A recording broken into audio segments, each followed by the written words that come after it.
আসসালামু আলাইকুম, সবাই কেমন আছেন? আশা করি সবাই খুব ভালো আছেন। আজকে শেয়ার করব দুনিয়ার সবচেয়ে সহজ পদ্ধতিতে ভর্তা রেসিপি। তার জন্য এখানে আমি 5 রকমের সবজি নিয়েছি। এখানে নিয়েছি করলা, তারপরে বেগুন, পটল আর আলু। এগুলো একদম সহজভাবে, যতটা সহজ করা যায় ওইভাবে আমি ভর্তা বানাবো। যখন হাতে সময় না থাকবে তখন এইভাবে সবজিগুলো কেটে নেবেন একসাথে সবগুলো। এবার আমি সুন্দরভাবে কেটে ধুয়ে নিচ্ছি সুন্দরভাবে। এখানে আমি 4 রকমের সবজি নিয়েছি। এবার এটা খুব সুন্দরভাবে ধুয়ে নিব।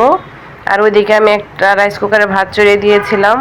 ভাতটা যখন এরকম বলক চলে আসবে তার কিছুটা আগে আমি আলু এবং বেগুন আর পটল আর করলা এভাবে সব কিছু একসাথে দিয়ে নিব। দিয়ে আমি একবার ভাতে এটা সিদ্ধ করে নেব। আমি বুঝতে পারছেন যে সবচেয়ে সহজ পদ্ধতিতে ভর্তা যেটাকে বলে, একসাথে সবগুলো একসাথে সিদ্ধ করে নেব ভাতে। কিন্তু এটা বসা ভাত লাগবে। ভাতটা যদি বসা ভাত রান্না করেন তাহলে এই ভর্তাটা দেওয়া যায় একসাথে অনেকগুলো। এবার কিছু কাঁচামরিচ দিয়ে নেব সিদ্ধ।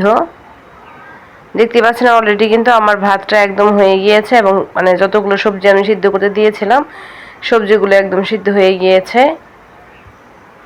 এবার ঢেকে রেখে দিলাম।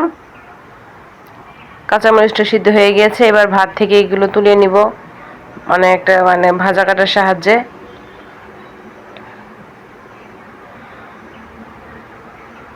সবগুলো খুব সুন্দরভাবে আমি তুলে নিচ্ছি।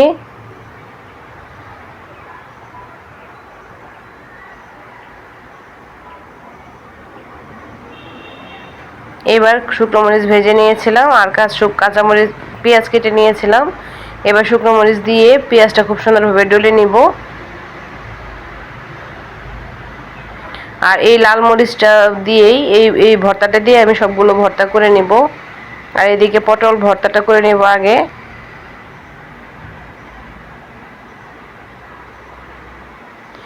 একবার রান্না করে 4 রকমের ভর্তা করে ফেলা যায়। 4 কেন, আরো যদি কয়েকটা সবজি আপনারা এখানে ভাতে দিতেন তাহলে কিন্তু সবগুলো একসাথে সিদ্ধ হয়ে যেত।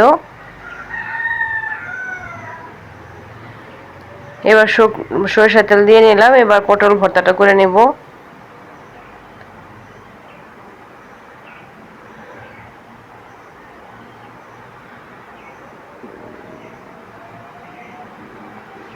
আর এই ভর্তা আমাদের সবচেয়ে বেস্ট হয়েছিল পটল ভর্তাটা খেতে খুবই ভালো লেগেছিল। এখানে একটু পেঁয়াজ দিয়ে নিলাম, শুকনো মরিচ আর পেঁয়াজটা দিয়ে নিলাম, স্বাদ মতো লবণটাও দিয়ে নিচ্ছি। এই তো পটল ভর্তা রেডি। যেহেতু আমি দুনিয়ার সবচেয়ে সহজ পদ্ধতিতে ভর্তাটা দেখাচ্ছি এই জন্য একদম যতটা সহজ করা যায় আমি করেছি। এবার বেগুনটা কিন্তু আমি আগেই কেটে নিয়েছিলাম। বেগুনের ভিতরে কোনো পোকা আছে কিনা চেক করে নিয়েছি। এটা কাঁচা অবস্থায় কাটতে হবে মাঝখানে, তাহলে দেখে নিতে পারবেন যে পোকা টোকা আছে কিনা। আমার বেগুনটা একদম ফ্রেশ ছিল, ভালো আমি কেটে নিয়েছিলাম, দেখেও নিয়েছি। হয়ে গেল আমার বেগুন ভর্তা। এটা একদম সহজ পদ্ধতিতে হয়ে গেল। এখানেও পেঁয়াজটা দিয়ে নিলাম, শুকনো মরিচ আর পেঁয়াজ। এটাও কমপ্লিট। 2 রকম কিন্তু রেডি হয়ে গেল। এবার এই প্লেটে আমি করে ফেলবো আলু ভর্তাটাও ওই রকম পেঁয়াজ এবং শুকনো মরিচের ডলে রেখেছিলাম সেটা দিয়ে নিব।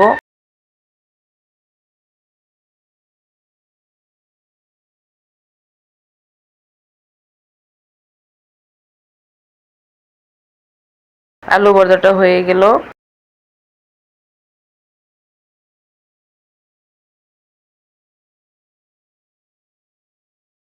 এই তো আলু ভর্তাটা কমপ্লিট।